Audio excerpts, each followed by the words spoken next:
Hello everyone, welcome to Morgan classes. हमारे पहले वाले वीडियो में हमने कक्षा 8 अध्याय 1 परिमेय संख्याओं में प्रश्नावली 1.1 को पूरा कर लिया था। आज हम उससे आगे करेंगे प्रश्नावली 1.2 को। तो पूरे वीडियो को आप बहुत ध्यान से देखना, क्योंकि इसमें आपके समझने के लिए कुछ पॉइंट्स है। जैसे पहला सवाल है, हमें दे रखा है कि निम्नलिखित संख्याओं को संख्या रेखा पर निरूपित कीजिए।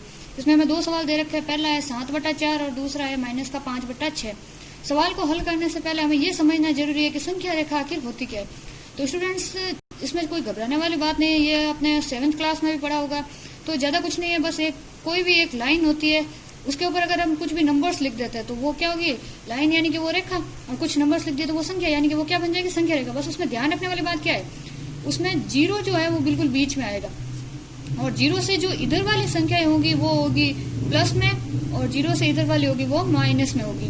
जैसे इधर होगा तो 1 2 प्लस का, और इधर से आएगा तो -1 -2, इस तरीके से।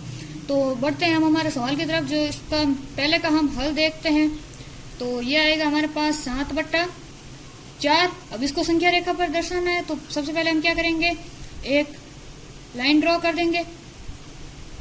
और अब क्या, यहाँ से शुरू करते हैं जीरो, क्योंकि हमारे पास माइनस में नहीं है, प्लस में एक ही डायरेक्शन में है, तो जीरो को हम साइड में लिख देते हैं। उसके बाद इसमें हर दे रखा है 4, तो जीरो में बटा 4 भी कर सकते हैं, और नहीं चाहो तो सिर्फ जीरो भी लिख सकते हो, क्योंकि इसमें बटा कुछ भी करेंगे तो वो उसका मान तो जीरो ही आना है। उसके बाद 1/4, फिर आएगा 2/4, अगले में आ जाएगा 3/4, उसी तरह से 4/4, 5/4, 6/4, और ये हमारा आ गया 7/4। अब इसको हम आगे भी बढ़ा सकते हैं, ये जैसे कि 8/4, लेकिन हमें क्या चाहिए, हमारा प्रश्न में क्या देखिए 7/4 को बताना है। तो कहाँ पर है 7/4, तो जहां पर हमारा 7/4 है उसको हम क्या करेंगे, उसके ऊपर एक बॉक्स बना देंगे या उसको एक गोले में बदल सकते हैं। तो ये हमारा क्या हो गया, हल हो गया। अगला सवाल है, तो वो है हमारे पास -5/6। तो स्टूडेंट्स, हमने ये पहले ही देख लिया है कि माइनस किस तरफ होता है, हमारे जीरो के बाई तरफ।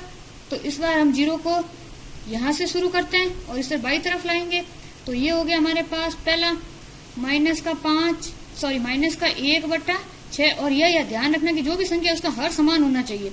दूसरा आ गया -2/6, फिर आ गया -3/6, -4/6, और फिर आ गया -5/6। और यही हमें बताना है कि -5/6 कहाँ पर है, तो इसको हम क्या करेंगे, एक बॉक्स में बंद कर देंगे। तो ये हमारे पहले सवाल का उत्तर हो गया।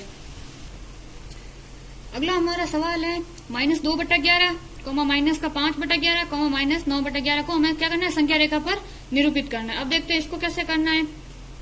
तो इसके लिए हमें क्या करना है, इस सबका हर समान है, इसलिए हमें कोई दिक्कत वाली बात नहीं है। तो हम क्या करेंगे, एक संख्या रेखा बना देते हैं, और माइनस में है तो बाएं तरफ जाना है, यानी कि जीरो को हम यहाँ से शुरू करेंगे, ठीक है। उसके बाद यह आ गया -1/11, इसी तरह से हम क्या करेंगे, -2/11, फिर आ गया -3/11, -4/11, -5/11, -6/11, -7/11, -8/11, -9/11, -10/11, और ये हमारा हो गया -11/11।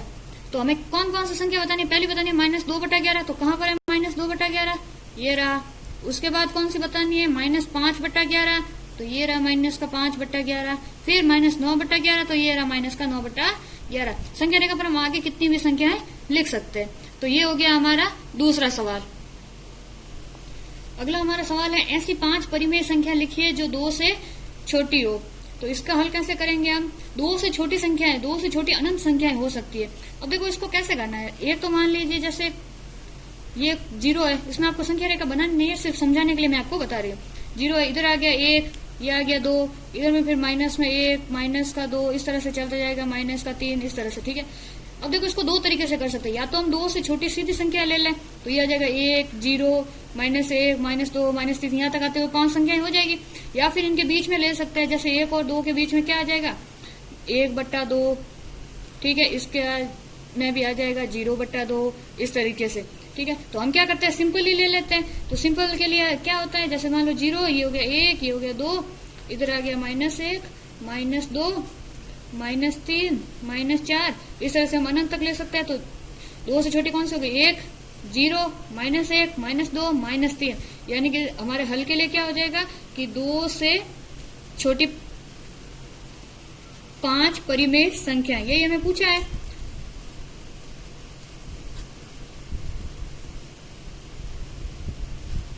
तो कौन कौन सी हो गई? एक तो हो गई 1, फिर 0, फिर -1, फिर -2 और -3। ये हमारा फाइनल क्या हो गया? आंसर। अगला हमारा सवाल है -2/5 और 1/2 के मध्य 10 परिमेय संख्याएं ज्ञात कीजिए। तो सवाल देख करके घबराना नहीं स्टूडेंट्स, क्योंकि काफी स्टूडेंट्स ऐसे होते हैं जो सवाल को देख कर ही घबरा जाते हैं। तो ये बहुत ही सिंपल सा सवाल है, बस थोड़ा सा इसको समझने की जरूरत है। तो सबसे पहले हम क्या करेंगे, ये जो दोनों संख्या है इसको अलग अलग लिख देते हैं। पहले ये हमारे पास है -2/5 और दूसरी हो गई 1/2। अब क्या करना है?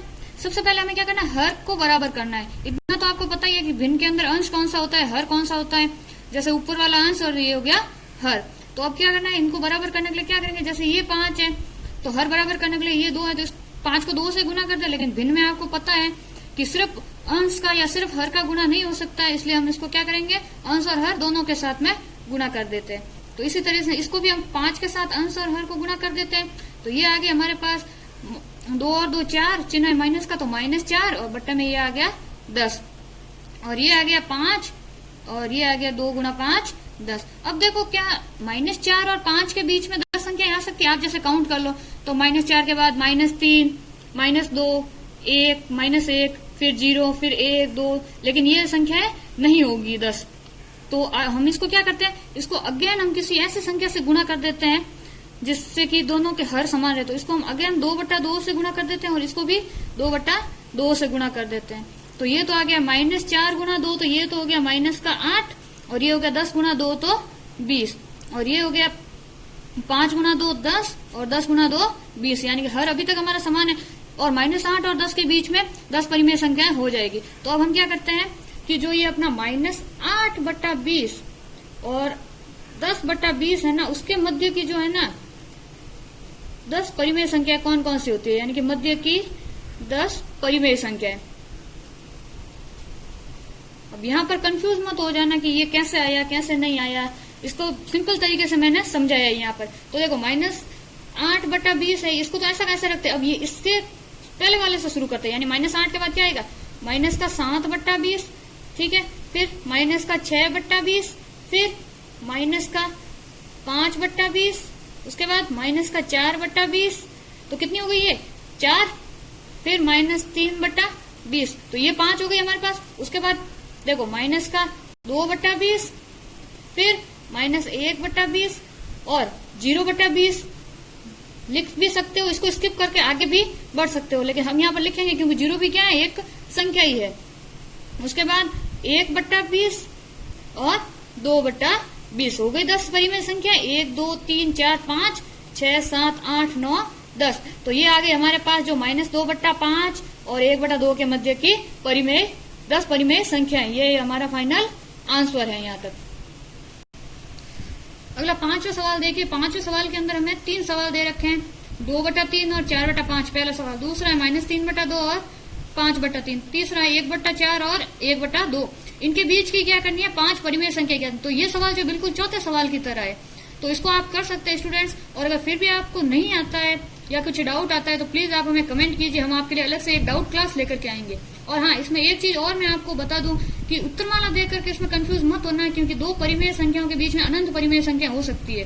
तो ये मत सोचिएगा आप कि उत्तरमाला में उत्तर अलग दे रखा है, मेरा उत्तर अलग आ रहा है, तो घबराने वाली कोई बात नहीं है। लेकिन फिर भी अगर आपको कोई भी डाउट आता है तो आप हमें कमेंट करके बताइए। अगला सवाल है -2 से बड़ी 5 परिमेय संख्या लिखिए। तो पहले हमने एक सवाल किया था जिसमें 2 से छोटी 5 परिमेय संख्या लिख रही है। अब जो है -2 से बड़ी 5 परिमेय संख्या, तो इसको हम सीधा भी कर सकते हैं बिना संख्या रेखा बनाए। तो -2 से छोटी कौन सी होगी? सॉरी, 2 से बड़ी 5 परिमेय संख्या तो कौन कौन सी होगी? तो ये देखिए, -2 से बड़ी -1। अब ये मत बोलना कि 1 2 से छोटा होता है, क्योंकि माइनस के अंदर जो छोटा होता है वो संख्या बड़ी होती है। उसके बाद 0, फिर आ गया 1, 2 और 3। तो ये हो गया हमारा आंसर। आगे वाला सवाल है 3/5 और 3/4 के बीच में 10 परिमेय संख्याएं ज्ञात कीजिए।